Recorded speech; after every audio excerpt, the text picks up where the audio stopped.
প্রিয় দর্শক, আসসালামু আলাইকুম। সবাইকে স্বাগতম জানিয়ে শুরু করছি আমার আজকের পর্ব। আজকে আমি আপনাদের সাবুদানা দুধ আর ডাবের পানি দিয়ে ভীষণ মজার একটি ডেজার্ট তৈরি করে দেখাবো।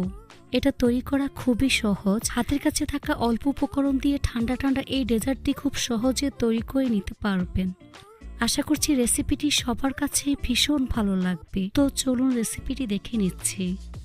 এই রেসিপিটি তৈরি করার জন্য এখানে আমি একটি ডাব নিয়েছি। ছুরি দিয়ে মুখের অংশটা আমি কেটে নিচ্ছি।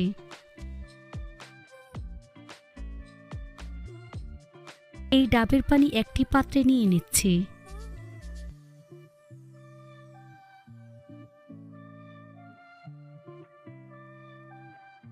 এই ডাবের পানি একটি ছাঁকনি দিয়ে ছেঁকে ফ্রাই প্যানের মধ্যে নিয়ে নিচ্ছি।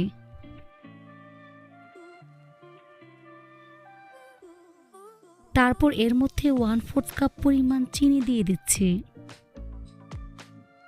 1 চা চামচ পরিমাণ আগার আগার পাউডার দিয়ে দিচ্ছি। চিনি আগার আগার পাউডার ডাবের পানির সাথে খুব ভালো করে মিশিয়ে নিতে হবে। খুব ভালো করে মিশিয়ে নিতে হবে যাতে করে এর মধ্যে কোনো প্রকার লাম্পস না থাকে। তারপর ফ্রাই প্যান চুলার মধ্যে আমি বসিয়ে দিচ্ছি। চুলার আঁচ মিডিয়ামে রেখে ডাবের পানিটাকে আমি 2 থেকে 3 বারের মতো বলক তুলে নেব। আর কিছুক্ষণ পর পর নেড়ে চেড়ে দিতে হবে। কোনো অবস্থায় নাড়াচাড়া বন্ধ করা যাবে না।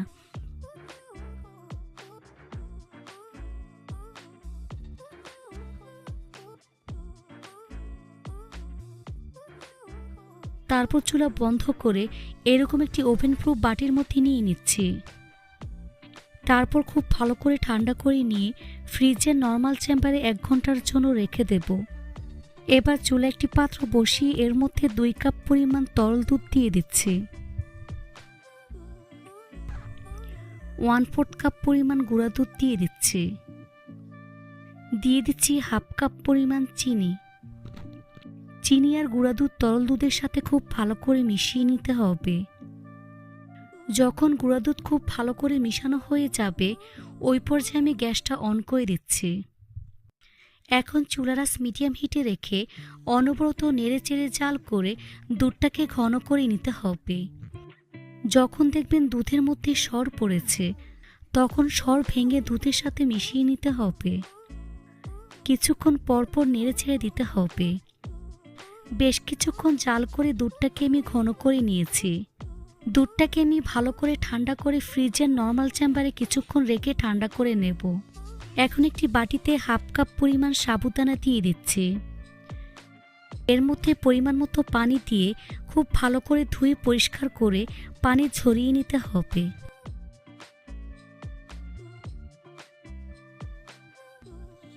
এখন এটাকে এক সাইডে রেখে দেব।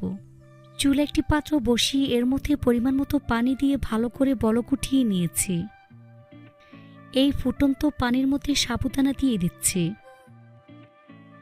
তারপর অনবরত নেড়ে ছেড়ে জাল করে নিতে হবে।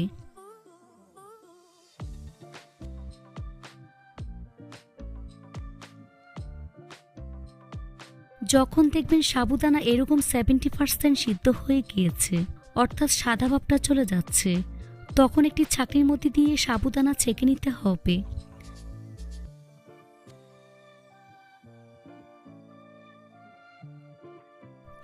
তারপর ঠান্ডা পানি দিয়ে ধুয়ে পানি ঝরিয়ে নিতে হবে।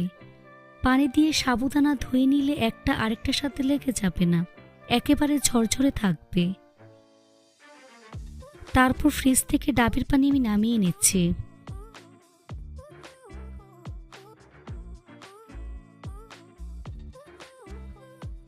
দেখুন আগার আগার পাউডার দেওয়ায় খুব ভালো করে সেট হয়ে গিয়েছে।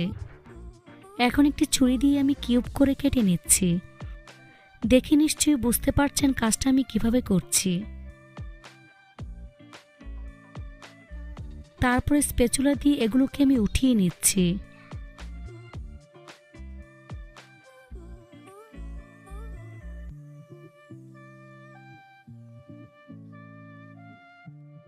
এবার একটি মিক্সিং বলে ঠান্ডা জাল করা তরল দুধ নিয়ে নিচ্ছি।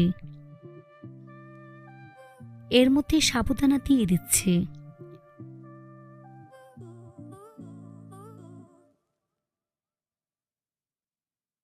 সাবুদানা দুধের সাথে খুব ভালো করে মিশিয়ে নিতে হবে। তারপর ডাবের জেলু আমি দিয়ে দিচ্ছি।